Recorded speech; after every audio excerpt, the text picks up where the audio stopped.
atividade física, melhor estado de alerta, concentração, aprendizagem, memória, produz novos neurônios, diminui a perda de cognição ao final da vida e diminui a incidência de depressão, ansiedade e doenças da mente como Alzheimer.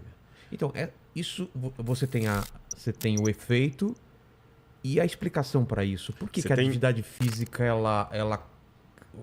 seu corpo inteiro está se movimentando, está criando céu? O que é que você faz? Tem várias coisas, né?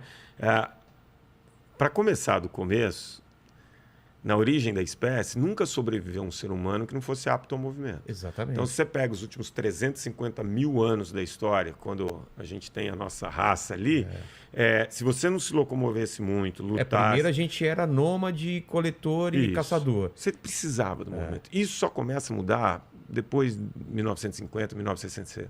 Mas aí a gente vai chegar na sua pergunta. 1989.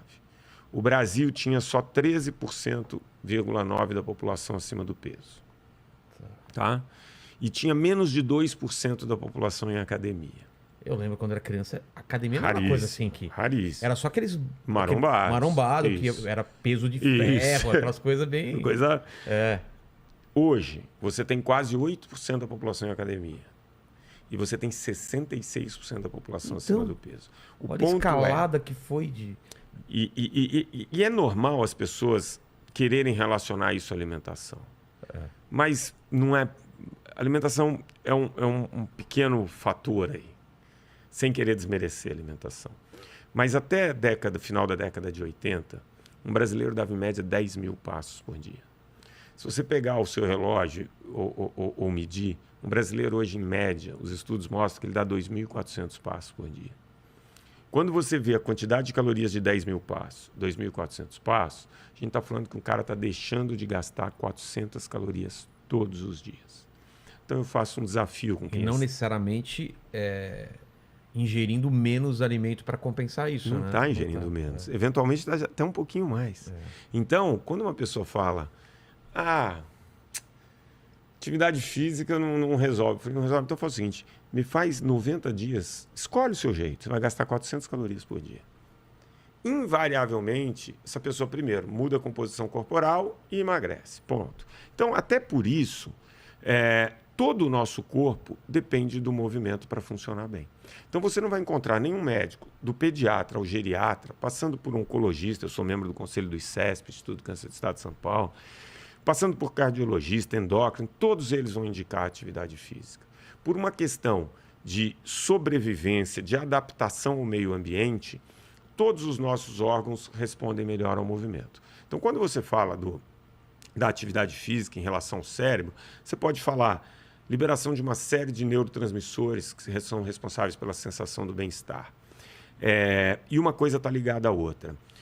Você tem dois sistemas que controlam o nosso sono. Um é o ciclo circadiano, dia e noite, mas você tem um sistema que é o sistema chamado adenosina. O que é a adenosina? Tudo que você vai gastar de energia é uma moeda que o nosso corpo tem que chamar ATP. Né? Então você gasta ATP. Sempre que você gera energia, o produto disso é a adenosina. Tá?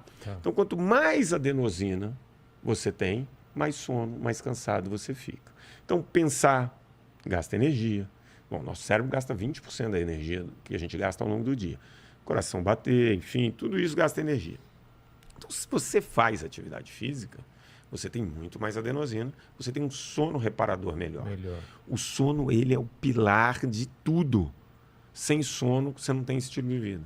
Então, dorme pouco. Então, isso melhora muito a saúde emocional. Então, a atividade física indiretamente contribui com a melhora da saúde emocional, não só pela liberação de neurotransmissores, mas porque vai melhorar a qualidade do sono, enfim. Você tem produção de novos neurônios. Hoje é provado que você, fazendo atividade física regular, você tem neurogênese, ou seja, você começa a produzir novos neurônios. Outra coisa, você, às vezes, a pessoa mais velha, fisicamente ativa, até tem sinais de Alzheimer, mas você tem, como você falou, as sinapses, outros caminhos que foram encontrados ali e que você não manifesta a doença. Então, você tem um hormônio chamado irisina, né, que o nosso corpo produz quando a gente faz atividade física, que ele é muito benéfico para a saúde do nosso cérebro. A gente passou pela pandemia, e aí quando você pega as pessoas fisicamente ativas com sedentárias, o índice de mortalidade e internações em pessoas fisicamente ativas é infinitamente menor. O nosso corpo tem um sistema imunológico muito mais eficiente. Quando eu tenho um sistema imunológico mais eficiente, quando uma célula começa a reproduzir errado, eu consigo fazer esse controle.